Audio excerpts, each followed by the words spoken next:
আসসালামু আলাইকুম, সবাই কেমন আছো? আমার কথা শোনা যাচ্ছে? সবাই শুনতে পাচ্ছ? মুহিব দেখা যাচ্ছে এই পর্যন্ত?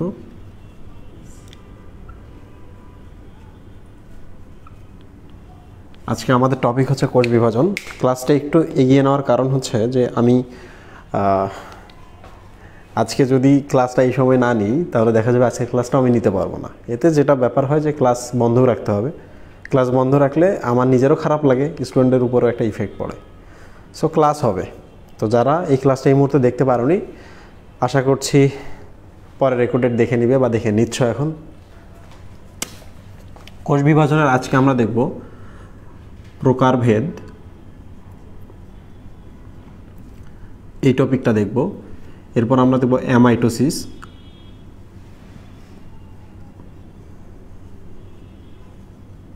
এরপর আমরা মাইটোসিস নিয়ে একটু আলোচনা করব। মাইটোসিস এটা আমরা আলোচনা করব পার্টলি, মূল কাহিনী আমরা পরের ক্লাসে আলোচনা করব। বাট মাইটোসিসের যে অংশটুকু আমরা আলোচনা করব তার নাম হলো ইন্টারফেজ। ইন্টারফেজ কিংবা কোষচক্র। খুব ইম্পর্টেন্ট, কারণ এখান থেকে প্রশ্ন আসে, তোমাদের সিকিউতে আসে এই প্রশ্নগুলো। অ্যাডমিশনে তেমন একটা প্রশ্ন আসে না, খুব অল্প প্রশ্ন আসে এখান থেকে। তোমরা আমার কথা শুনতে পাচ্ছ? ওকে, থ্যাংক ইউ, ক্লিয়ার। মুহিব, পুরো ব্যাপারটা বুঝতে গেলে তোমাকে ঠান্ডা মাথায় ভাবতে হবে। কোষ বিভাজন ব্যাপারটা খুব সহজ মনে হলেও ব্যাপারটা সহজ না। আমি তোমাকে এখানে হাজার হাজার কোশ্চেন করে থামিয়ে দিতে পারি, আটকাই দিতে পারি, তুমি আগাইতে পারবে না। সো খুবই জটিল। তুমি যখন ক্লাস করবা তখন মনেই হবে জটিল। তো মাঝে মাঝে দেখবা যে মাথার মধ্যে কিছু ঢুকতেছে না, তখন একটু যন্ত্রণার মধ্যে পড়বা। দুটো এসি দাও তো মুহিব। লুক, তোমরা জানো যে কোষ বিভাজন তিন ধরনের। একটা হলো অ্যামাইটোসিস,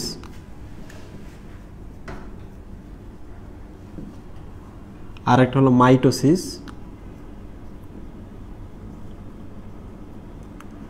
আর একটা হচ্ছে মিওসিস। আমরা এখন প্রকারভেদ দেখছি। তো আমি প্রথমে প্রকারভেদ লিখলাম। লেখার পর আমি এখন তোমাদের একটা বেসিক বিষয় দেখাই। দেখো যে এই নামের সাথে এই নামের একটা মিল আছে। কোনটুকু মিল আছে? মাইটোসিস পার্টটুকু মিল আছে। তাহলে নিশ্চয় এখানে আর এখানে এমন কিছু ঘটনা ঘটে যেটা তাদের মধ্যে কমন। একটা কমন বিষয় আছে তাদের মধ্যে। কোনটা কমন বিষয়? দেখো, মাইটোসিস মানে হলো মাইটোস যোগ অসিস। অসিস মানে হলো প্রসেস বা প্রক্রিয়া। আর মাইটোস শব্দের অর্থ হলো থ্রেড বা সুতা বা তন্তু। তোমরা যেটাকে ভাবো স্পিন্ডল তন্তু।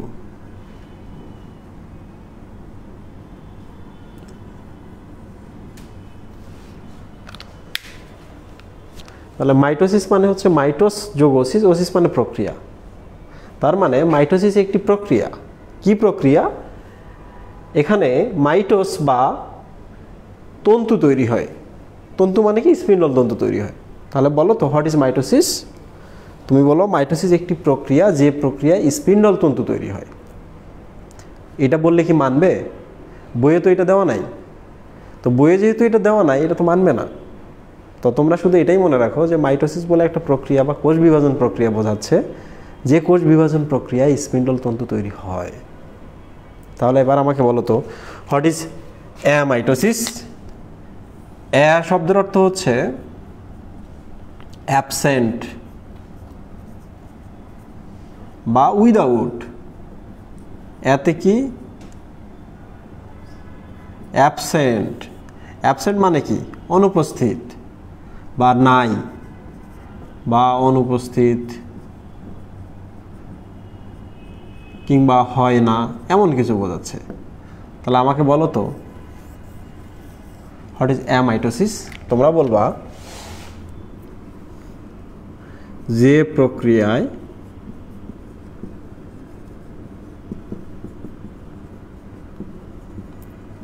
অ্যামাইটোসিস মানে যেখানে মাইটোসিস নাই, অ্যা মানে হচ্ছে নাই বা অ্যাবসেন্ট বা অনুপস্থিত, তাহলে অ্যামাইটোসিস মানে যেখানে মাইটোসিস নাই। তাহলে মাইটোসিস কি? যে প্রক্রিয়ায় স্পিন্ডল তন্তু তৈরি হয়। তাহলে মাইটোসিস মানে কি? যে প্রক্রিয়ায় স্পিন্ডল তন্তু তৈরি হয়। অ্যা মানে কি? নাই বা না বোধক বা হয় না বা অ্যাবসেন্ট। তাহলে আমরা বলতে হবে যে প্রক্রিয়ায় স্পিন্ডল তন্তু তৈরি হয় না। তোমরা বুঝতে পেরেছ? মাইটোসিসে স্পিন্ডল তন্তু তৈরি হয় কোষ বিভাজনের জন্য, আর অ্যামাইটোসিসে স্পিন্ডল তন্তু তৈরি হয় না। তোমাকে ওই এসিটাও দিতে হবে।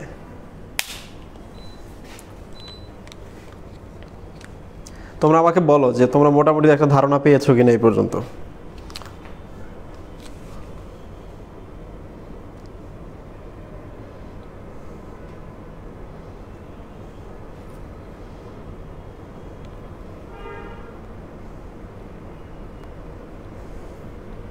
তোমরা একটা ক্লিন ধারণা পেয়েছো কিনা? ওকে প্রিয় স্টুডেন্ট, এই যে আজকে আমি তোমাদের শেখাইলাম মাইটোসিস শব্দের অর্থ আসলে স্পিন্ডল তন্তু তৈরি হওয়ার প্রক্রিয়া, আর অ্যামাইটোসিস মানে যে প্রক্রিয়া আসলে স্পিন্ডল তন্তু তৈরি হয় না। এটা একটা সিম্পল কথা, এটাই বেসিক কথা, এটাই সত্য কথা, তাই না? এই যে দেখো, তুমি যে ছত্রাক পড়ো, ছত্রাকের দেখবা যে এইরকম স্পোরগুলা একটার সাথে আরেকটা লেগে থাকে। কি পড়লে? ছত্রাক, একটার সাথে একটা স্পোর এরকম লেগে থাকে। তো তোমরা বলো তো, এই পুরোটাকে একটা তন্তুর মতো লাগতেছে কিনা? সুতার মতো তন্তু বা সুতা মনে হচ্ছে কিনা মহিব? তাহলে তন্তু মানে কি? থ্রেড। থ্রেড মানে কি? মাইটোস। তাহলে এবার আমাকে বলো তো, এই যে ছত্রাকের এই সূত্রগুলো তৈরি হচ্ছে, সেই তৈরির প্রক্রিয়ার নাম কি? তোমরা বলবা মাইটোস মানে হচ্ছে ছত্রাকের সূত্রক, আর তৈরির প্রক্রিয়া হলো ওসিস। তার মানে পুরোটা দাঁড়ালো মাইটোসিস। তাহলে ছত্রাকের সুতা বা ছত্রাকের তন্তু তৈরি হওয়ার প্রক্রিয়াকেও কিন্তু মাইটোসিস বলে, বাট আমরা কিন্তু এটা জানি না। তো বেসিক পড়লে এক সুবিধা যে তুমি বুঝতে পারবে আসলে কী চাচ্ছে। তাহলে মাইটোসিসের আসলে দুইটা মিনিং, একটা হচ্ছে যে প্রক্রিয়ায় তন্তু তৈরি হয়, এটা ছত্রাকের সূত্রক তৈরি হোক, তন্তু তৈরি হোক, কিংবা স্পিন্ডল তন্তু তৈরি হোক, ইটস ওকে, মাইটোসিস তন্তু তৈরির প্রক্রিয়া। তাহলে এবার চলে আসি, মাইটোসিস কোষ বিভাজন কি? তোমরা বলবো যে কোষ বিভাজন প্রক্রিয়ায় স্পিন্ডল তন্তু তৈরি হয়। বুঝতে পারছো এবার মাইটোসিস কোষ বিভাজন কি মুহিব? যে কোষ বিভাজন প্রক্রিয়ায় স্পিন্ডল তন্তু তৈরি হয়। তার মানে অ্যামাইটোসিসে কোনো স্পিন্ডল তন্তু তৈরি হয় না। ওকে, তাহলে আমি এখন এখান থেকে শুরু করি। মিওসিস আমরা আরেকদিন দেখব।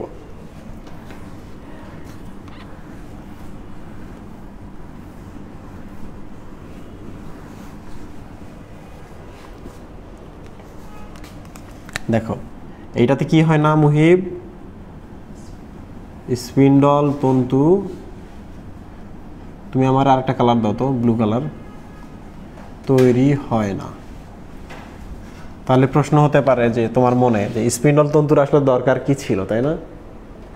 স্পিন্ডল তন্তুর আসলে দরকার কি ছিল? তো আমি তোমাদের একটু ব্যাখ্যা করি। এটা একটা কোষ, কোষের মধ্যে ধরা যাক যে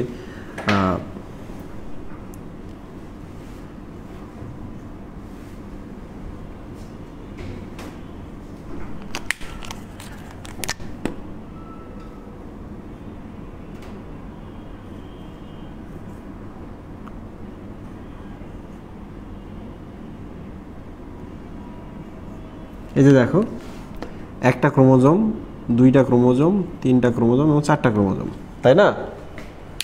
তো এই যে ক্রোমোজোমগুলো আসলে কি হয়, এরকম থেকে এই যে এটা অনুদৈর্ঘ্য বরাবর বিভক্ত হয়, সেন্টোমিয়ারটা বাদে। এই যে এই পার্টটার নাম সেন্টোমিয়ার, এটা বাদে। তাহলে পরের ছবিটা কেমন হবে? সেন্টোমিয়ারটা এরকমই আছে, এইরকম হয়ে যায়। একটা ক্রোমোজোম থেকে যখন দুইটা ক্রোমোজোম হয়, এই যে দেখো এখানে দুইটা করে হয়েছে, ক্রোমোজোম কিন্তু একটা এখানে, বাট মনে হচ্ছে যে মাঝখানটা যদি আমি ভাগ করি এই ক্রোমোজোমটা তখন কী হবে মুহিব, এদিকে একটা বের হবে, এদিকে একটা, ডাবল হয়ে যাবে। একটা থেকে এইটা হয়, এরপর এইটা হয়, তাই না? তখন প্রশ্ন হচ্ছে যে স্পিন্ডল তন্তু কেন দরকার?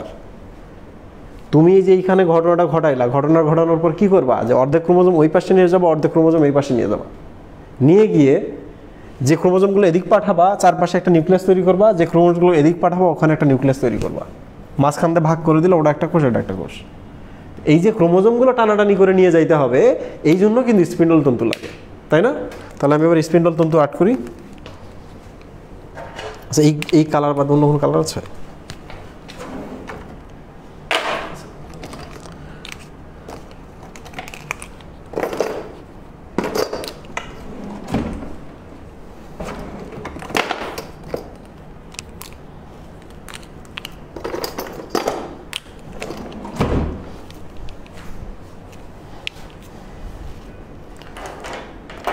দেখো, সরি,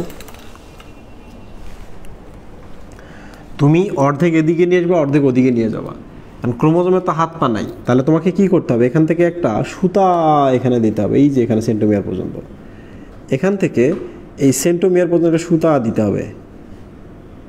তারপর কি হবে, এই সুতা এই অর্ধেক এদিক টানবে, এই সুতা এই অর্ধেক এদিক টানবে, তাহলে মাঝ বরাবর এখানে ভাগ হয়ে যাবে। তাহলে পরের ছবিটা কী হয় দেখো তো, এই যে এই অর্ধেক নিয়ে এসছে আর দেখে এই অর্ধেক নিয়ে গেছে। তাহলে তুমি কি এই স্পিন্ডল তন্তু ছাড়া সমান দুই ভাগে ভাগ করতে পারতা না। তাহলে স্পিন্ডল তন্তু মাইটোসিস কোষ বিভাজন প্রক্রিয়ায় তৈরি হয়, কারণ স্পিন্ডল তন্তুটা সমান দুই ভাগে ভাগ করে নিয়ে যাইতে পারে। অ্যামাইটোসিসে তৈরি হয় না, কারণ অ্যামাইটোসিসে সমান ভাগে ভাগ করার কোনো প্রয়োজন পড়ে না, অন্য কোনো প্রক্রিয়া এরা বিভাজিত হয়। এবার বুঝতে পেরেছো স্পিন্ডল তন্তু কেন দরকার মুহিব? সমান ভাগে ভাগ করার জন্য। আমি আরেকটা দেখাই, এই যে দেখো, এখান থেকে এই যে এর সেন্টোমিয়ার এটা যুক্ত হয়েছে, এখান থেকে এর সেন্টোমিয়ার এটা যুক্ত হয়েছে। তাহলে কি হবে, এবার এও টানবে এও টানবে, মাঝ বরাবর যাবে ভেঙে। কিছুক্ষণ পর ছবিটা কেমন হবে, অর্ধেক এদিকে আসছে আর অর্ধেক এদিকে যাচ্ছে, অর্ধেক এদিকে যাচ্ছে। তাহলে সেম এই যে এখানে ভেঙে এটা অর্ধেক এদিকে আসবে, এটা অর্ধেক ওদিকে যাবে, এটা অর্ধেক এদিকে আসবে, এটা অর্ধেক ওদিকে যাবে। দেন এর চারপাশে একটা নিউক্লিয়াস, এর চারপাশে একটা নিউক্লিয়াস, সমান দুইটা নিউক্লিয়াস পেলাম। এবার ভাগ করলে আমরা দুইটা কোষ পেলাম। দেখো পাইছে কিনা? সো স্পিন্ডল তন্তুর দরকার আছে, বাট অ্যামাইটোসিসে স্পিন্ডল তন্তু তৈরি হয় না, কারণ অ্যামাইটোসিসে আসলে সমান ভাগে ভাগ করার প্রয়োজন পড়ে না। কি ঘটে এখানে, আমরা এইটা এখন দেখব।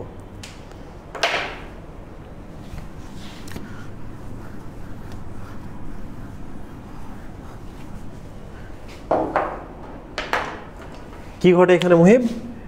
ডিরেক্ট সেল ডিভিশন ঘটে, সেল ডিভিশন বা প্রত্যক্ষ কোষ বিভাজন ঘটে।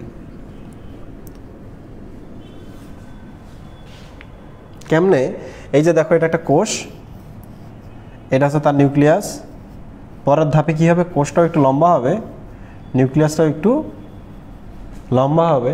তারপরের ধাপে কি হবে, কোষটা দেখো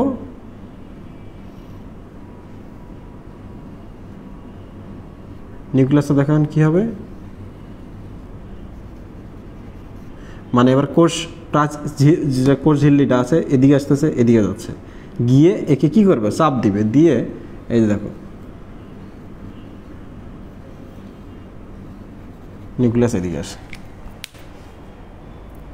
তাহলে পুরা নিউক্লিয়াসটাকে অর্ধেক ওদিকে নিয়ে যাচ্ছে, অর্ধেক এদিকে নিয়ে যাচ্ছে, ক্রোমোজোম টানাটানির কোনো ব্যাপার পড়ছে না। এই জন্য এখানে স্পিন্ডল তন্তু তৈরি হয় না।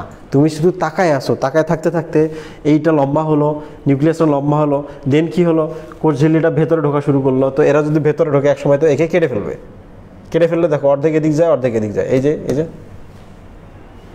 আর এই যেহেতু ভেতরে যাচ্ছে, এই যে দেখো বিভাজন হয়ে গেছে। চোখের সামনে কি ঘটলো না ব্যাপারটা? কোনো জটিল প্রক্রিয়া ছিল এখানে? এই যে জল শুকিয়ে যেতে হবে, ডিহাইড্রেশন হতে হবে, পেঁচিয়ে যেতে হবে, সুপার কয়েলিং হয়ে যেতে হবে, কোনো ব্যাপার নাই এখানে, কিচ্ছু নাই। চোখের সামনে জাস্ট দেখলা, এই জন্য এটাকে বলা হয় প্রত্যক্ষ কোষ বিভাজন বা ডিরেক্ট সেল ডিভিশন। বুঝতে পেরেছো? তাহলে অ্যামাইটোসিসের আরেকটা নাম কি মুহিব? Direct cell division. তাহলে এটা হচ্ছে 1 নম্বর নাম। তুমি এই নামেও ডাকতে পারো, তুমি বাংলায় এই নামেও ডাকতে পারো।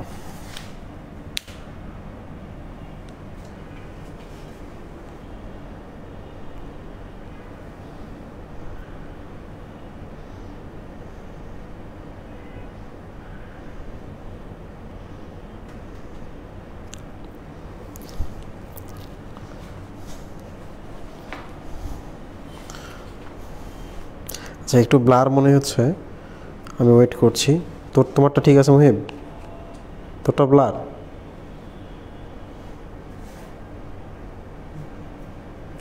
ওকে প্রিয় স্টুডেন্ট, যখন তুমি এই চিত্রটা দেখবা, দেখার সময় দেখো যে এই যে এটা তো এরকম লম্বা, তাই না? কোমরের এই জায়গায় এসে কি হয়েছে, একটু সরু হয়েছে কি না? ঠিক তেমনি এই নিউক্লিয়াসটা দেখো তো, এদিকে একটু চওড়া, এখানে একটু সরু না এই জায়গায়, এদিকে আবার চওড়া, এদিকে চওড়া, বাট এই জায়গায় সরু।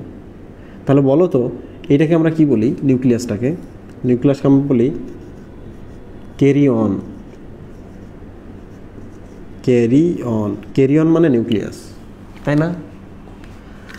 এই যে মাঝখানে যে শুরু হয়ে গেছে, থিন হয়ে গেছে, চাপা লেগে গেছে, এটাকে বলা হয় স্টেনোসিস। এটাকে কি বলা হয়?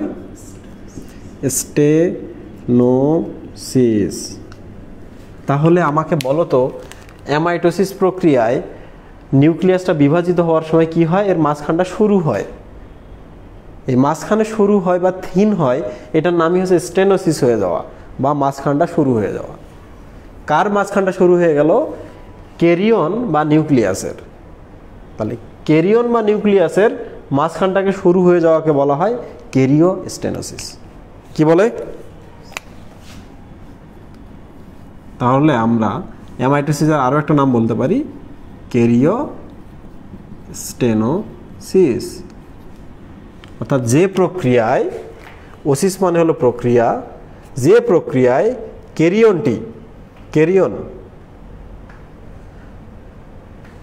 ক্যারিয়ন বা নিউক্লিয়াসটি স্টেনোসড হয়ে যায় বা মাঝখানে থিন হয়ে যায়। যে প্রক্রিয়ায় নিউক্লিয়াসটি মাঝখানে থিন হয়ে যায় তাকে বলা হয় ক্যারিওস্টেনোসিস। কোন প্রক্রিয়ায়? অ্যামাইটোসিস প্রক্রিয়ায়। তাহলে অ্যামাইটোসিসের আমরা আরও একটা নাম শিখলাম, রাইট? আচ্ছা, তাহলে আমরা আরেকটা জিনিস দেখি। ছিল কয়টা এখানে? একটা। এখানে কি হয়েছে? দুইটাতে কি হয়ে গেছে? সে ভেঙে গেছে। দুইটাতে কি হয়েছে? ভেঙে গেছে। তাহলে বাইনারি মানে কি? বাইনারি মানে হচ্ছে দুই। ভেঙে যাওয়াকে আমরা কি বলি? ফিশন না ফিউশন? মুহিব, ফিশন না ফিউশন? এই যে দেখো, এটার কলম, এরা দুইজন ফিউজ বা ফিউশন অবস্থায় আছে, খুললা ভেঙে গেল, এটাকে বলা হয় ফিশন। ফিশন মানে ভেঙে যাওয়া। তাহলে একটা কোষ দুইটা কোষ হয়ে গেল, একটা নিউক্লিয়াস দুইটা নিউক্লিয়াস হয়ে গেল, এটাকে বলা হয় বাইনারি ফিশন বা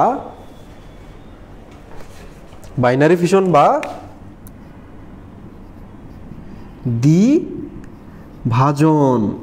মানে দুইটা ভাগে ভাগ হয়ে গেছে, দ্বিভাজন। কতগুলো নাম শিখলাম বলো তো? বই এতগুলো নাম আছে অন্য বইগুলা, এবং এই বইটা অ্যাড করলে সবগুলো নাম আমরা একসাথে পাই। আমরা অ্যামাইটোসিস শেষ করে ফেলেছি। অ্যামাইটোসিস থেকে কি পড়বা? সংজ্ঞা পড়তে হবে, চিত্রটা পড়তে হবে।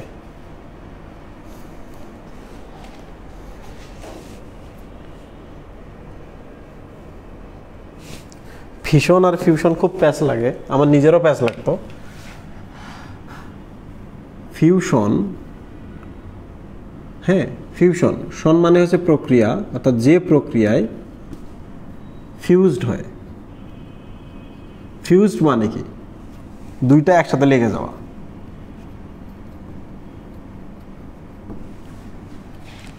হয় না? এক কাজ করো, তার দুটো ফিউজড করে দাও, তার দুটো একসাথে জোড়া লাগিয়ে দাও, তোমাদের সম্পর্কটা ফিউজড করে দিয়ে আসো, মানে সম্পর্ক জোড়া লাগিয়ে দিই, তাই না? উকিলরা কি করে? ফিউজড করে দেয় একজনের সাথে আরেকজনকে। তাহলে যে প্রক্রিয়ায় জোড়া লাগে বা যে প্রক্রিয়া একসাথে লাগে এটাকে বলে ফিউশন। তাহলে ফিশন মানে হচ্ছে ভেঙে যাওয়া। ভাঙলের তো টুকরাগুলো ছোট হয় কি না? তাহলে ফিশন নামটাও দেখবো ছোট, ভাঙলে সব টুকরা ছোট ছোট হয়, ফিশন নামটাও ছোট, মনে থাকবে।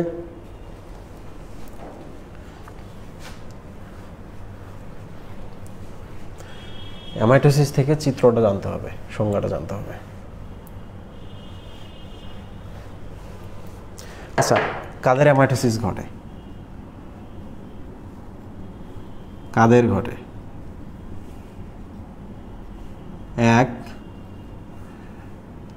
এক নম্বর হচ্ছে মনে রাখবা, এ দ্বারা মনে রাখবা, এ দ্বারা মনে রাখবা, ই, দেখো বর্ণগুলো কি সুন্দর, এ, তাই না? বর্ণগুলো খুব সুন্দর, এ, ই, এ সব স্বরবর্ণ।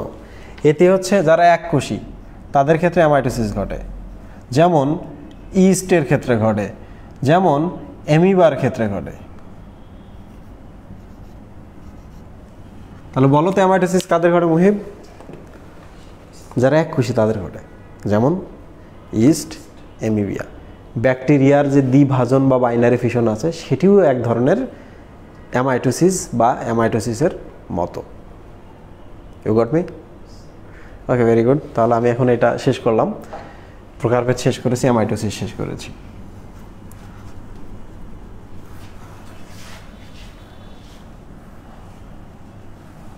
এখন আমরা মাইটোসিস এবং ইন্টারফেজ নিয়ে আলোচনা করব। আমি কি ব্রেক দিব কিনা? ব্রেক দিব না? ওকে স্টুডেন্ট, কোষ বিভাজনের এখন আমরা মাইটোসিস নিয়ে কথা বলবো, আর কোষ চক্র অ্যাকচুয়ালি আমরা ইন্টারফেজ নিয়ে কথা বলবো।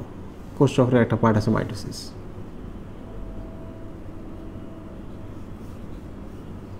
ওকে,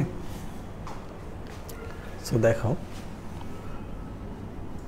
মাইটোসিস লেখো সবাই। ওসিস মানে হচ্ছে প্রক্রিয়া, মাইটোস মানে হচ্ছে থ্রেড বা তন্তু,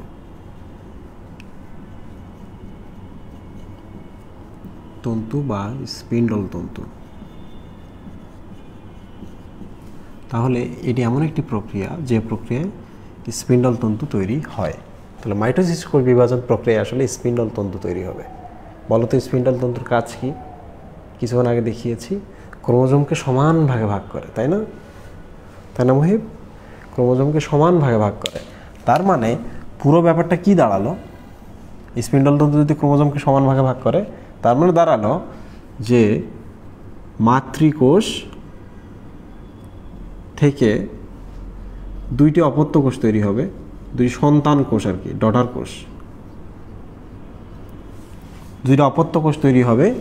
এর যেরকম ক্রোমোজোম থাকবে এদেরও ততগুলোই ক্রোমোজোম থাকবে, সমান সমান করে ভাগ করে দেবে। বুঝো নাই? এই যে ধরা যাক এর ক্রোমোজোম হচ্ছে 23টা, ভালো করে দেখো। তাহলে দুইটা আমি যদি কোষ তৈরি করি, এরও 23টা হবে, এরও 23টা হবে।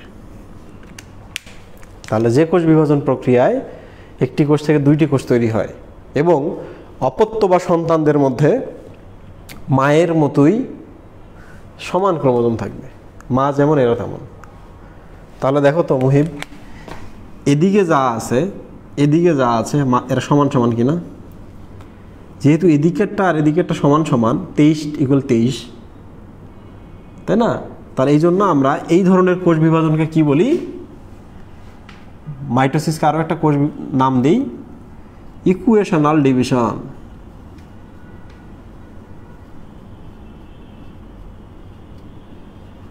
ডিভিশন বা সমীকরণিক বিভাজন।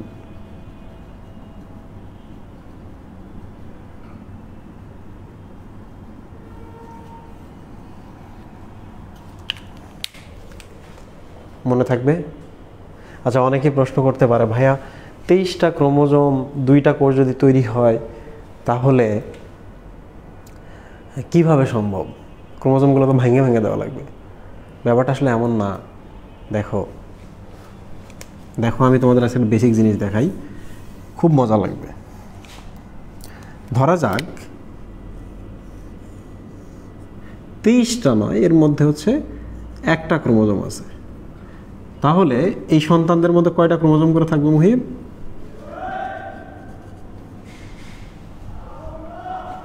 কয়টা করে থাকবে? একটা করেই থাকবে। 23-এর জায়গায় আমি 1 দিলাম, এখানে যদি 2 দিতাম তাহলে এটাও 2 এটাও 2 হতো। অঙ্কটা দেখো। তাহলে আমি একটা ক্রোমোজোমের ছবি অ্যাড করি। এই হলো একটা ক্রোমোজোম। তার মানে আমি যদি দুটো কোষ পাই তাহলে আমি সমান এদেরকে এরকম একটা ক্রোমোজোম দেব। তো প্রশ্ন হলো ভাইয়া এখানে যা এখানেও তো তাই, একটা ক্রোমোজোম কিভাবে দুইটা ক্রোমোজোম হয়? তাহলে এখানে খুব একটা ইন্টারেস্টিং ব্যাপার আছে। প্রত্যেকটা কোষ মাইটোসিস কোষ বিভাজনে যাওয়ার আগে বা এর মতো দুইটা কোষ তৈরি করার আগে একটা প্রস্তুতি পর্যায়ে যায়। কি পর্যায়ে থাকে? প্রস্তুতি পর্যায়। এই পর্যায়ে কি ঘটনা ঘটিয়ে রাখে আমি আপনাদের দেখাই। এই যে ক্রোমোজোমটা দেখছেন, এই ক্রোমোজোমের মধ্যে ধরা যাক একটি ডিএনএ আছে, এরকম দেখেন সবাই এই ক্রোমোজোমটার মধ্যে। ওকে মুহিব, তাহলে দেখ এই ডিএনএটা হয় কি ডাবল হয়ে থাকে প্রস্তুতি পর্যায়ে। মানে এই ধাপের ধরা যাক এটা 1 নম্বর ধাপ, এটা 2 নম্বর ধাপ, এটা 3 নম্বর ধাপ। এখান থেকে এইটা হবে, এইটা থেকে এইটা হবে। তাহলে কোষ বিভাজনটা যখন হয় তার আগে এই কোষটাতে এই ঘটনা ঘটে। কি ঘটে? ধরা যাক এই ক্রোমোজোমটাতে একটা ক্রোমোজোমের মধ্যে সাধারণত একটা ডিএনএ থাকে। এটা একটা ক্রোমোজোম, তার মধ্যে একটা ডিএনএ থাকে। ওকে, তাহলে এই ক্রোমোজোমে একটা ডিএনএ আছে। কিন্তু তা না, হয় কি প্রস্তুতি পর্যায়ে এই ক্রোমোজোমটা করে কি ডাবল পরিমাণ ডিএনএ তৈরি করে রাখে। কি করে মুহিব?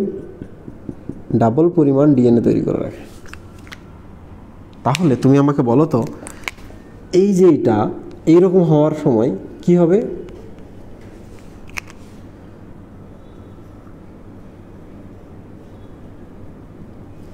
এই যে তার ডিএনএ, এই দেখো তার ডিএনএ। তাহলে বলো তো এখানে কি ঘটনা ঘটবে?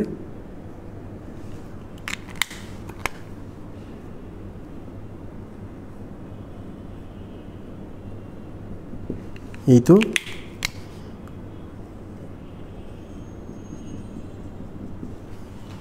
কি মিলছে?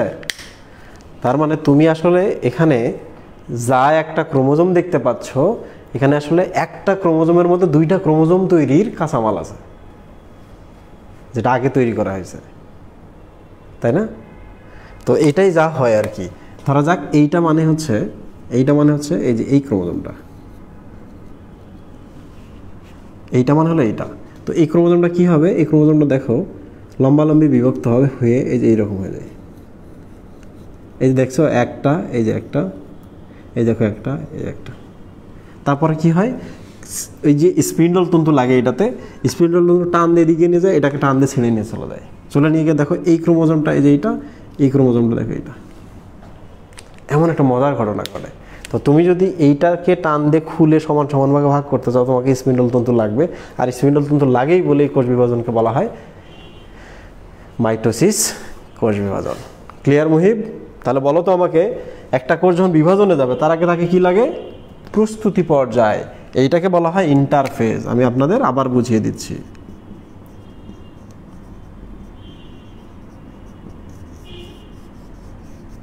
এটাকে বলা হয় ইন্টারফেজ। ইন্টারফেজে কি হয়? কোষ বিভাজনে যাবে যে কোষটি, তার সব কিছু ডাবল ডাবল হয়ে যায়।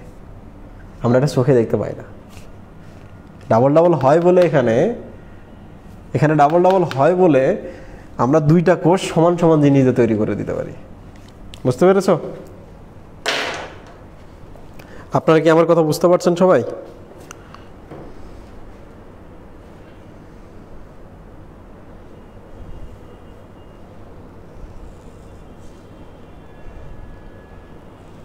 দেখছেন কোষ বিভাজন কি সহজ মনে হইতেছে? আপনারা একটু কমেন্টে বলেন তো আপনাদের ক্লাস সহজ লাগছে না কঠিন লাগছে। মুহিব, আমি এটা মিশাবো?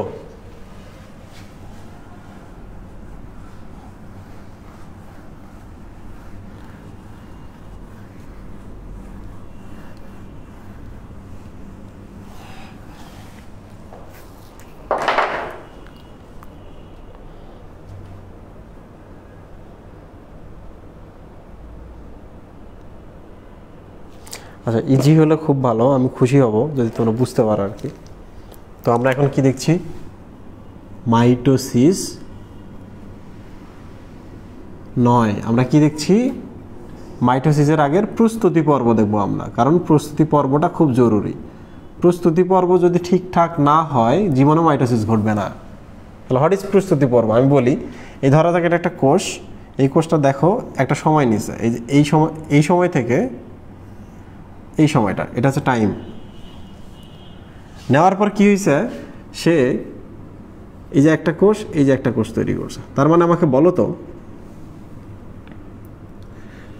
একটা কোষ এই পর্যন্ত যে টাইমটা নিল, এই টাইমটা কি করছে? তাই প্রিপারেশন নিয়েছে। এরপর কি হয়েছে? সে বিভাজিত হয়ে গেছে। তাহলে এইটার নামই হচ্ছে ইন্টারফেজ। আরো বুঝতে পারো সহজ করে দেখো, এই কোষটার কথা ভাবো, এই কোষটা একটা সময় নেবে প্রিপারেশন নাও, এরপর কি হবে? দুইটা কোষে পরিণত হবে, 1 2। তাহলে বলো তো, এই যে এখান থেকে শুরু করে এই পর্যন্ত,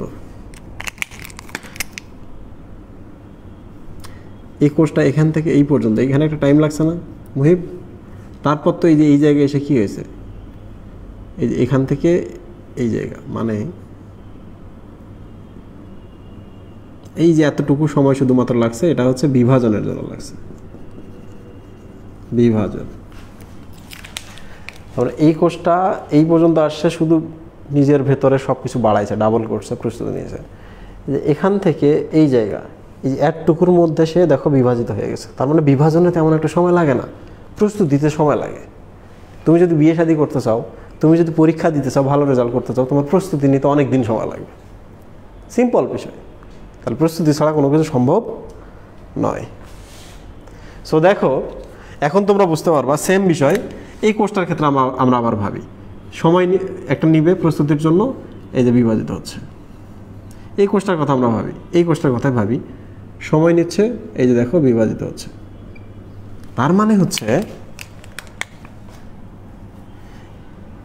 আমরা একটা সরল চিত্র যদি আর্ট করি টাইমের, দেখো এখান থেকে এই পর্যন্ত এটা হচ্ছে প্রস্তুতি, এখান থেকে এই পর্যন্ত বিভাজন, এখান থেকে এই পর্যন্ত প্রস্তুতি, এখান থেকে এই পর্যন্ত বিভাজন সময়, এখান থেকে এই পর্যন্ত প্রস্তুতি, এখান থেকে এই পর্যন্ত বিভাজন।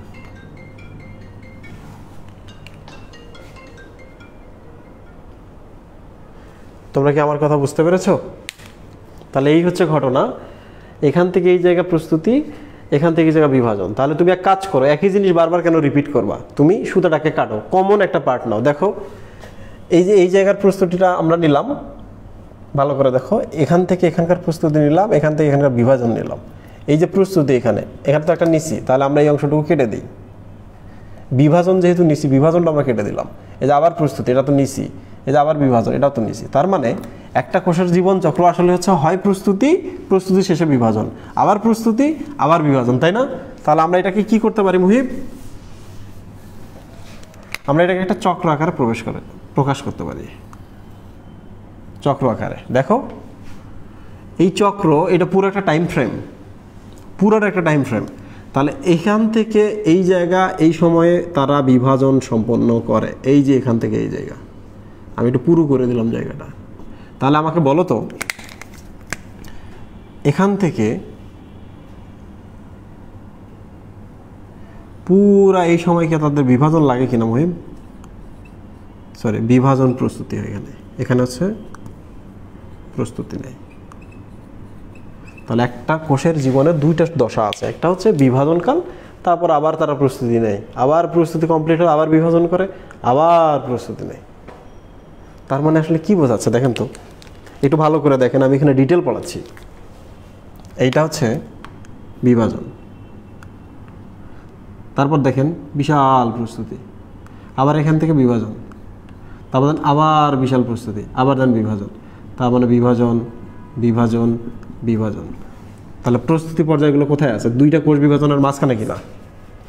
প্রস্তুতি পর্যায় কোথায় আছে? দুইটা বিভাজনের মাঝখানে।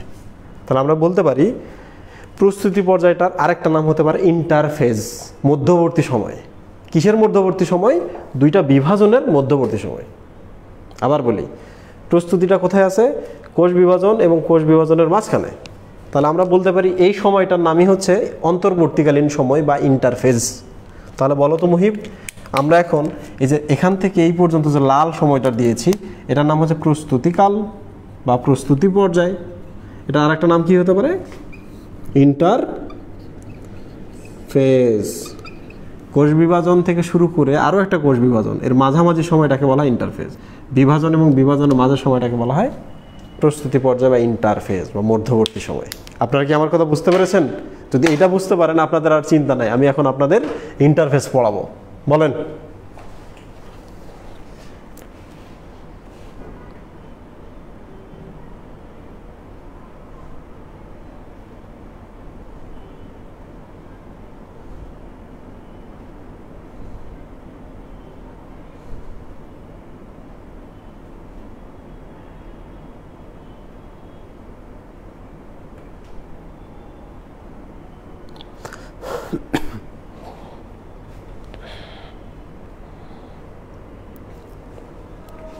Thank you.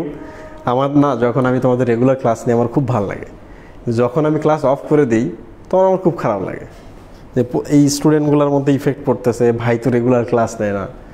কারণ ছাড়া আমি কখনো ক্লাস বন্ধ করি না।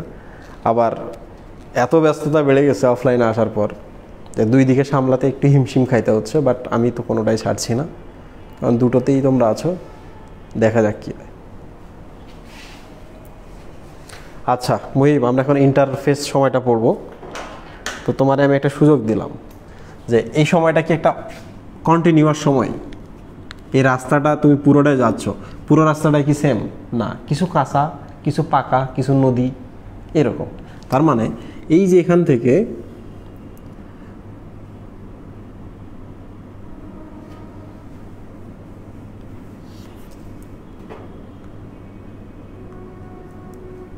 একটু আমাকে দেখতে হবে, দেখি আমি 34।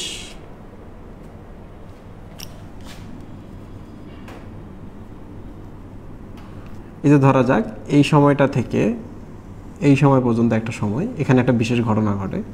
এটা কিন্তু সময় ফ্রেম, টাইম ফ্রেম। এই যে এখান থেকে দেখছো এই সময় কিছু একটা ঘটনা ঘটে, এই যে এখান থেকে এই সময় কিছু ঘটনা ঘটে। তো বলো তো এইটাকে আমরা একটা সময়ের একটা গ্যাপ মনে করতেছি না, যে এই গ্যাপে আমি এই কাজটা করে নেব, এই গ্যাপে আমি এই কাজটা করে নেব, এই গ্যাপে আমি এই কাজটা করে নেব, তাই না? তাহলে দেখো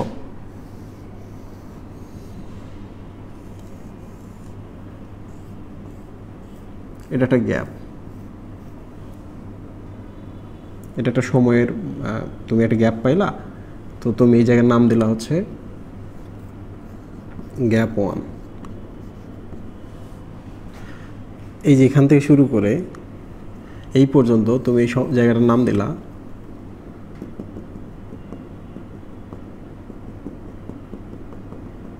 কি নাম দিলা? গ্যাপ 2। তাহলে তুমি কিন্তু এই যে এখানে আরেকটা সময় পাইলা, সরি, এই যে এখান থেকে এই পর্যন্ত, এটা না, এই সময়টা তো কোষ বিভাজন হয়, তো বিভাজনের সময়, তাই না মুহিব? তাহলে এই যে জায়গাটা পেলা, এটার নাম তুমি দিবা হচ্ছে গ্যাপ 3।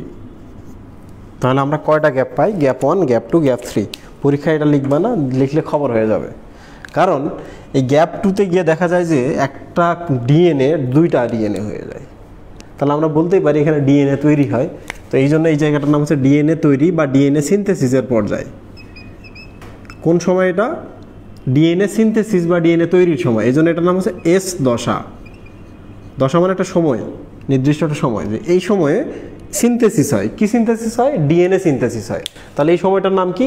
এস বা সিনথেসিস দশা বা সিনথেসিসের সময়কাল। তাহলে বলো তো এটা কি? গ্যাপ 1, এটা হচ্ছে এস দশা। তাহলে এখানে কি গ্যাপ 3 লিখবা তুমি? গ্যাপ 1 এর পরে যদি কিছু লিখতে চাও গ্যাপ 2 লিখতে হবে। এটা হচ্ছে একটা গ্যাপ 2। তাহলে আমরা তিনটা গ্যাপ পাচ্ছি, একটা গ্যাপ 1, একটা এস দশা, একটা গ্যাপ 2। তাহলে সিম্পল বিষয় যে তোমাকে যদি জিজ্ঞেস করা হয় বলো তো কোন সময়টা কোষ বিভাজন হয়, তুমি বলবা এই দশাটাতে কোষ বিভাজন হয়। কোন ধরনের কোষ বিভাজন হয় মুহিব?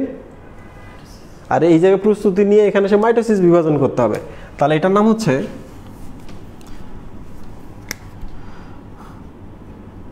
মাইটোসিস বিভাজন দশা, তাই না মুহিব? তাহলে মাইটোসিস বিভাজন দশাকে আমরা যদি সহজ করতে চাই তাহলে এটার নাম হচ্ছে এম দশা। তাহলে বলো তো এই দশাটার নাম কি? এম দশা। এটার নাম গ্যাপ 1 বা G1, এটার নাম হচ্ছে এস দশা, এটার নাম হচ্ছে গ্যাপ 2 বা G2। ওকে, আমি এখন একটা ব্রেক নিব, ব্রেকের পর এসে আমি তোমাদের একটা গল্প শোনাবো আজকে, অনেক দিন পর, বছর পর আমি আজকে গল্প বলবো।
আসসালামু আলাইকুম, তোমরা কি আমার কথা শুনতে পাচ্ছ?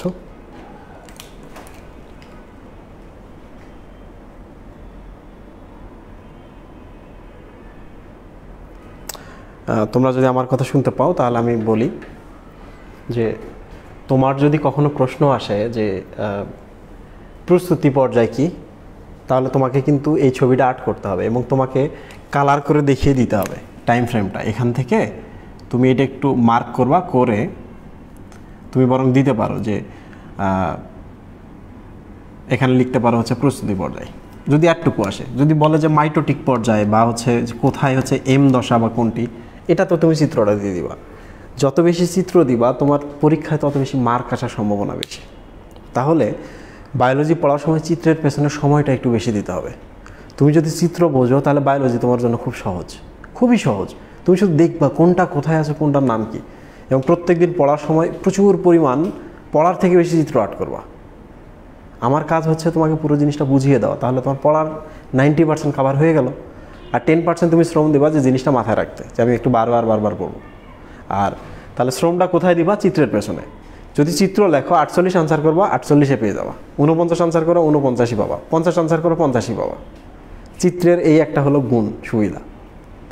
আমি যে গ্রাম থেকে আসছি, আমার মনে আছে বায়োলজিতে আমার ভালো করার পেছনে একটাই কারণ, আমি বায়োলজিতে প্রচুর চিত্র আর্ট করতাম। যা চাইতো চিত্র দিয়ে দিতাম সব জায়গাতেই, তারপর মনের কথা বলতাম। আর বেশিরভাগ সময় যদি আমরা দেখি চিত্রগুলো সঠিক, কি বলছে না বলছে ওদিকে গুরুত্ব না দিয়ে চিত্রটা দিয়ে ফুল মার্ক দিয়ে দিই। আমি যেহেতু খাতা কাটি, আমার অর্গানাইজেশনে 300-400 স্টুডেন্টের খাতা আমাকে কাটতে হচ্ছে, অনেক সময় লাগে, বাট চিত্র দেখলে আমি খুব খুশি হই। সব টিচারই সেম, বায়োলজিতে প্রচুর চিত্র আর্ট করতে হবে। যাই চাক না কেন, যদি দেখো ওই রিলেটেড কোনো চিত্র আছে, একটা চিত্র মেরে দেবা। ওকে মুহিব, মজা পাইছা?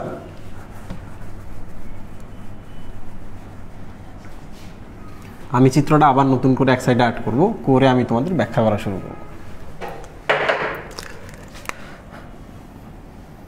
এই হচ্ছে চিত্র। এই সময়টা, এই যে এখান থেকে এই জায়গাটা একটু বোল্ড করে দিলাম, এই জায়গাটা হচ্ছে এম দশা বা এখানে মাইটোটিক দশা বলা হয় এটাকে। মানে হচ্ছে এখানে মাইটোসিস ঘটে। এম দশা মানে কি? মাইটোটিক দশা। এখানে মাইটোসিস কোষ বিভাজন ঘটে। তাহলে বাকি পুরোটাই কি? প্রস্তুতি পর্যায় বা ইন্টারফেজ। এটাকে আমরা কয় ভাগে ভাগ করেছি?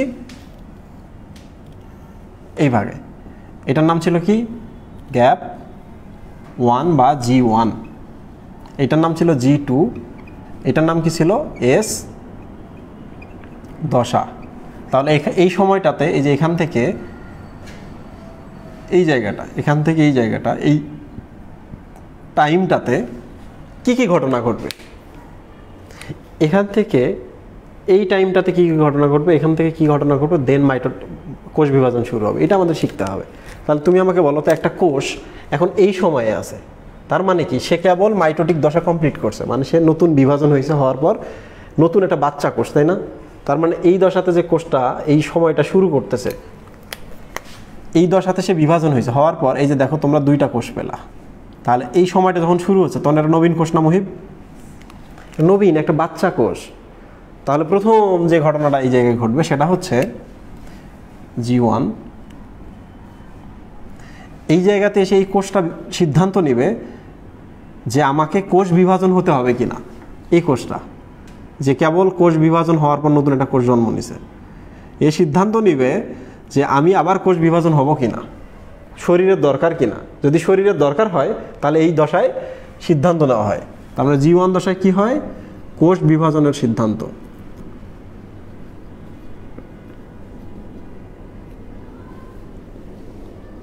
কোষ বিভাজনের সিদ্ধান্ত। বলো তো, সবসময় তোমার শরীরে কি কাজ হবে কি কাজ হবে না এই সিদ্ধান্ত কে নেয় মুহিব?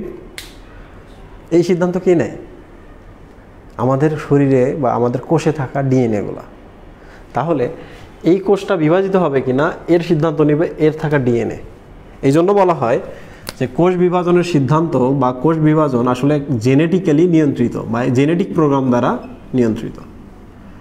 জেনেটিক প্রোগ্রাম দ্বারা নিয়ন্ত্রিত, মানে জিনগুলা বা ডিএনএগুলো আসলে কি বলছে যদি বলে কোষ বিভাজন করতে হবে, এটা কোষ বিভাজন করবে। তাহলে এই দশায় আমরা কি নিলাম? একটা জেনেটিক প্রোগ্রাম বা ডিএনএর সিদ্ধান্ত অনুযায়ী আমরা সিদ্ধান্ত নিলাম যে কোষ বিভাজনে আমরা যাব। যেহেতু কোষ বিভাজনে যাব, তাহলে এখন আমাদের কি করতে হবে? এই কোষটা একদিন কি হবে? দুইটা কোষে পরিণত হবে। এই কোষটা যদি দুইটা কোষে পরিণত হয়, তাহলে তাকে কি করতে হবে? সমস্ত উপাদান ডাবল ডাবল করতে হবে কিনা?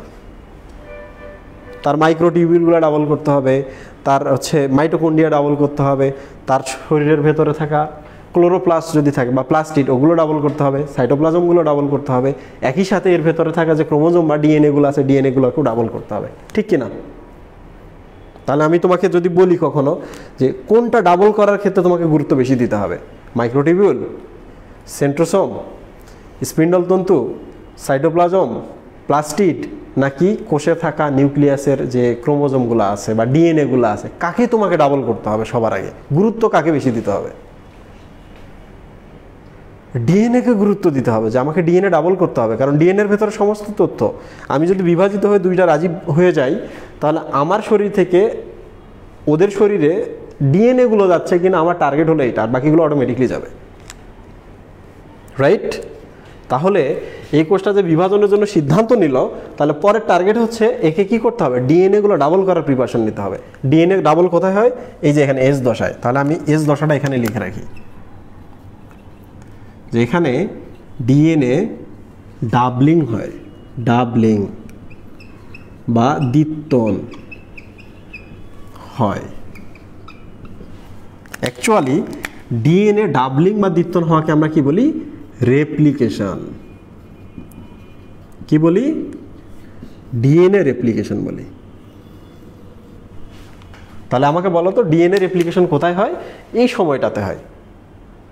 কোষ বিভাজনের সিদ্ধান্ত নিলা তুমি জি1-এ, তাহলে জি1-এর পর ডিএনএ ডাবল হবে এই জায়গায়। তাহলে আমাকে বলো তো, ডিএনএকে যদি ডাবল করতে চাই, তাহলে একটা ডিএনএ ডাবল করার জন্য এনজাইম লাগে কিনা? একটা ডিএনএ ডাবল করার জন্য অনেক এনজাইম লাগে, হেলিকেজ লাগে, লাইগেজ লাগে, টপোআইসোমারেজ লাগে, আইএসএসবি লাগে, আর নানা ধরনের ডিএনএ পলিমার লাগে, আরএনএ প্রাইমার লাগে, অনেক কিছু লাগে, লাগে কিনা মুহিব? তাহলে এই দশায় যদি তুমি ডিএনএটা ডাবল করতে চাও, সিদ্ধান্ত তুমি এখানে নিছো, তাহলে এই দশায় এসে বা এই সময়টাতে এসে ডিএনএ যদি ডাবল করতে চাও, তখনকার সমস্ত এনজাইম, এনজাইম মানে তো প্রোটিন, তাহলে সমস্ত এনজাইম বা প্রোটিনগুলোকে এখানে তৈরি করে নিতে হবে, ঠিক কি না? এটা তোমার কাজের জায়গা। তাহলে কাজের আগে তো তোমার যন্ত্রপাতি রেডি করতে হবে জি1-এ, তাই না? তাহলে বলো তো, কোষ বিভাজনের সমস্ত প্রোটিন কোথায় উৎপন্ন হয়?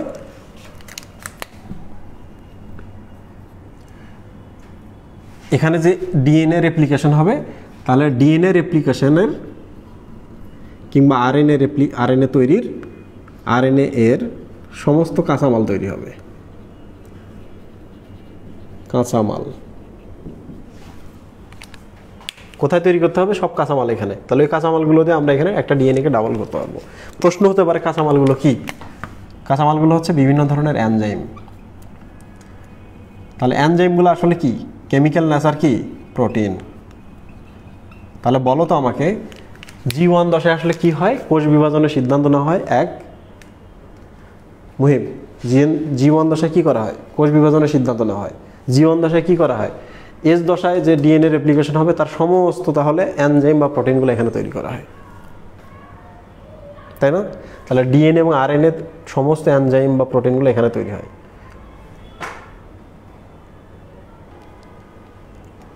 সরি, আর এইটা শুধু লিখি, ডিএনএ তৈরির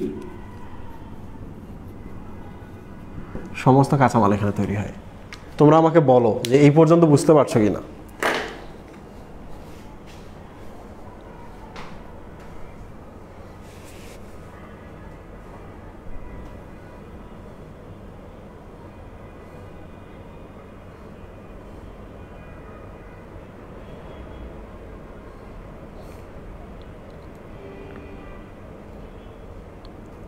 আচ্ছা, সবাই যেহেতু এই পার্টটুকু বুঝতে পারছো, তাহলে আমি এই পার্টে আসলে কি ঘটনা আছে আমি বলি, শোনেন।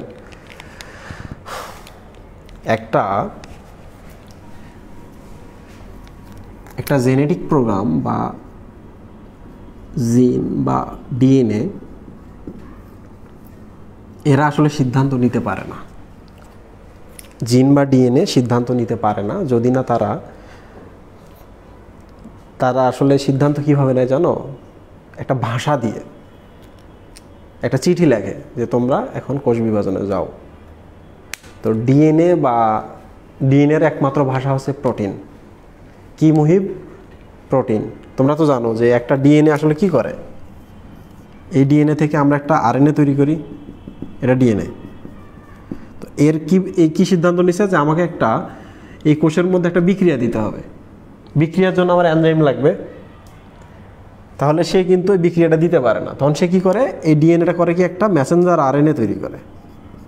এই মেসেঞ্জার আরএনএ রাইবোজোমে চলে যায়, এই যে রাইবোজোম, রাইবোজোমে গিয়ে কি করে, এখান থেকে প্রোটিন তৈরি করে, প্রোটিন বা এনজাইম। খেয়াল করছ? ডিএনএ সিদ্ধান্ত নিছে যে আমি আমার কোষের মধ্যে একটা বিশেষ বিক্রিয়া দিব, তাহলে মানুষটা বেঁচে যাবে বা উদ্ভিদটা বেঁচে যাবে। তাহলে কিভাবে সে বিক্রিয়াটা দিবে? সে বিক্রিয়া দিবে একটা এনজাইম বা প্রোটিন তৈরি করে। তো এনজাইম এবং প্রোটিনটা আসলে কি তৈরি করে দিচ্ছে? ডিএনএটা। দেখো, ডিএনএ একটা এনজাইম প্রোটিন তৈরি করে দিল, বিক্রিয়া অটোমেটিকলি হয়ে গেল। তাহলে এস আইসে বিক্রিয়া, তাকে আসলে কিভাবে কথা বলতে হবে? নিজের শরীর থেকে একটা এমআরএনএ বা নিজের তথ্যগুলো একটা এমআরএনএতে ট্রান্সফার করে। এমআরএনএটা যায় হচ্ছে রাইবোজোমে, রাইবোজোম থেকে একটা প্রোটিন তৈরি করা হয় বা এনজাইম তৈরি করা হয়, ওই এনজাইমটা বিক্রিয়া দেয়। বুঝতে পেরেছো মুহিব?